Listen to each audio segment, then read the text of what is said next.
Hello you guys, welcome back to the Life of Costy. Today, following the success, I would say, thank you guys for all of your interest in my accommodations video. So my guide to accommodation at UCL, I'm gonna leave my link here. We are gonna be going into deep depth about student societies at UCL. And this is not only applicable to UCL, but also to most societies across London and in the UK, I would say. And this is not a limited video, this video is not limited to this particular video, but we're gonna start a whole series where we're gonna be discussing different societies with different people. Most of them are my friends who I've known for a while and I trust wholeheartedly. And we're gonna be going into the different declinations a student society can have, and we're gonna conclude with my experience as being a committee member in a student society. So if you're interested in this, then keep on watching.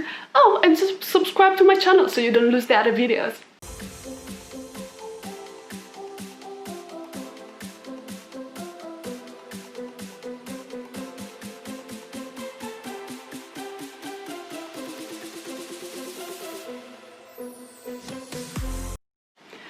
Okie dokie, so let's get into the first topic. What is a student society? A student society is a society, so it's a group of people who are united by shared interest. And it's student because it's student run. It only accepts students, and they are all united underneath the common organization of the student union. Now, every university will have a student union, no matter if it's small or big. And this student union, basically what it does, it gives a kind of regulation and reglementation of different student activities. And this is how a student society is born. Now, student societies might be newer, as we're gonna see with one of my friends who's just founded a new student society, or they can be old, like, I don't know, the Guild at Oxford, that is probably as old as the university.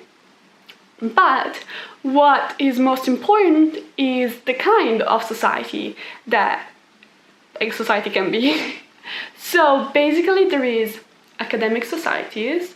Academic societies have usually a shared interest that has to do with like MUN, debate, diplomacy society, fashion society, which is Modo. We can have the art society and all of those departmental societies like the law society or the economic society. And then we have the cultural societies, and the cultural societies are basically a group of people who share a culture. So they can be based on a nationality, so the Italian society or the, I don't know, Bengali society, the Indian society, or the European society, and then they can be like a shared interest in a cultural aspect of one of those different nationalities. And so, for example, we have the Bubble Tea Appreciation Society, and these kind of societies are more rooted towards organizing socials and sharing, like, and becoming a big family and finding people who have a shared background with you, if that makes sense. And then we have sports societies that are divided into like competition and just for fun. And like dance society has their competition team, and then they organize lots of events that are just for, you know, having fun and practicing dance. And then, yeah, I think that's it. Oh, and then career societies. Career societies are societies that are aimed at helping you network and find a job and help you with writing a curriculum and this and that. And that doesn't mean they're like the careers, UCL careers. They are student run and they can be pretty good with finding contacts. I would highly recommend the Guild, but I might be partisan because I am head of events at Guild, so. Okie dokie, so let's get into which kind of events a student society can run. There are socials, and so you're gonna have a socials officer usually, and those are mostly just fun activities like parties.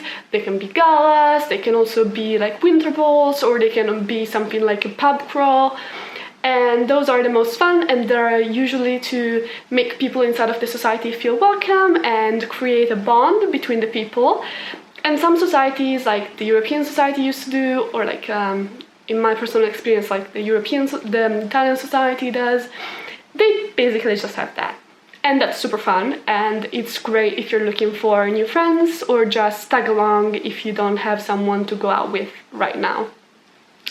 Then there are webinars, or talks, or panels, and these are usually organized by the career societies and some of the academic societies, but usually that's less.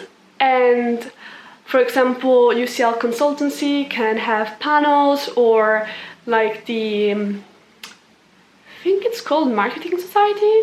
I'm gonna put their logo here. Had a talk last year with the head of marketing at Facebook, and that was super interesting. So those are kind of the panels ones. And then you can have, of course, sports competitions, and then you can have shows. Shows are usually just productions started and created and developed by students and for students, and we have amazing shows put on by our theater society or dance society. We're gonna hear from one of their members. And then live music society, and who else organizes like shows? Musical society, I think. Oh, do we have a choir society? We also have religious societies, but I have no clue what they do, and don't take me the wrong way. I highly respect religions, and they're super interesting, but I never joined one of those groups, and I don't know of anyone who joined, so I am not gonna make up things because I don't want to say anything wrong. And then what other kinds of events that are run by societies are trips. Like the Law Society does a trip at the beginning of the year to France for like 24 hours. And then there are like excursions and stuff like that, that again are kind of like socials, but they're outdoor. Also, almost all of the sports society that I know of organize some kind of trip. One of my friends went to the Midlands? No. Meet something? She had a blast. You usually drink a lot during the trips, but unless you are intolerant to alcohol like I am, fun fact, you're gonna have so much fun. And then, or also if you don't drink, but I don't know for a fact. And that's, oh, and also there can be trivia nights, but trivia nights are part of socials again. And that is about it with regards to the kind of opportunities that these societies can lead you to.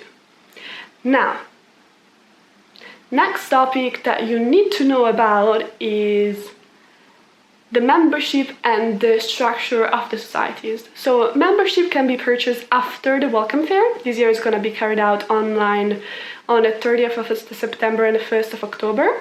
And it's very helpful because it allows you to ask questions and talk to someone from each of the society.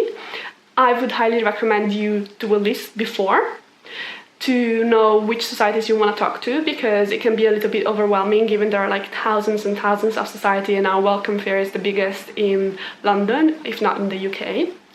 And once you have access to the membership, you can, at least I suggest you wait a little bit, go to the different Easter's events that are carried out throughout the month of October, get a feel of the society.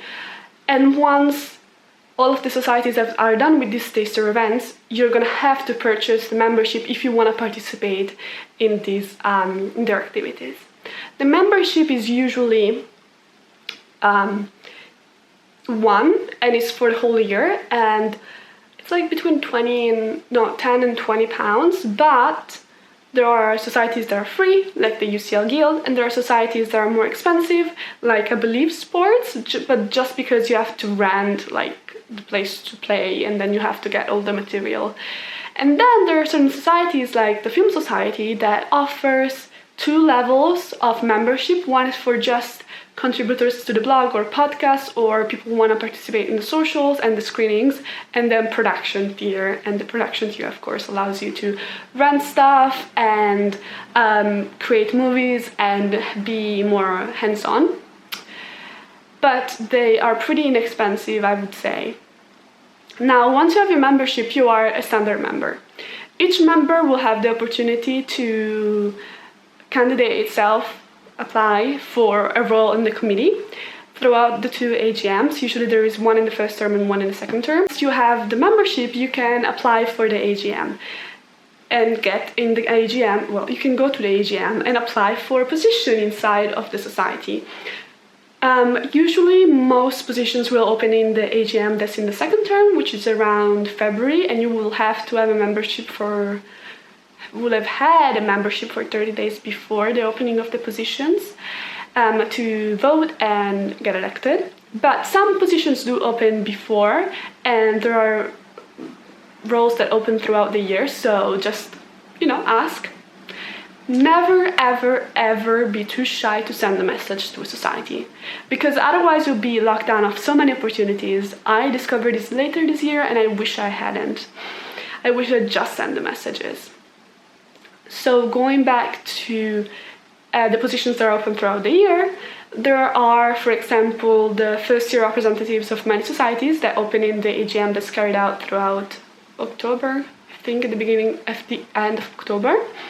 And then there are opportunities that open just throughout the year. So like for production or for different shows, just, stalk their Facebook page. That's another golden rule, apart from just sending out stuff.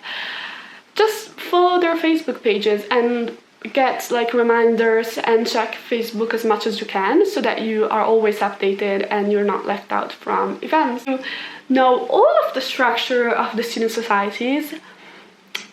What would my general recommendations be? Get informed, stay up to date, as I said. Go to as many societies as you can. Don't never be afraid of a challenge. Do you like movies but you have never ever written a review? Don't care about it. Just go to the Film Society and try to write a review for them, or a podcast about that. And then would be to also think about time management. So don't sign up to too many events also, even though you should taste as much as possible, but do, as I said, research, and so you'll know which kind of events you would feel more comfortable going to.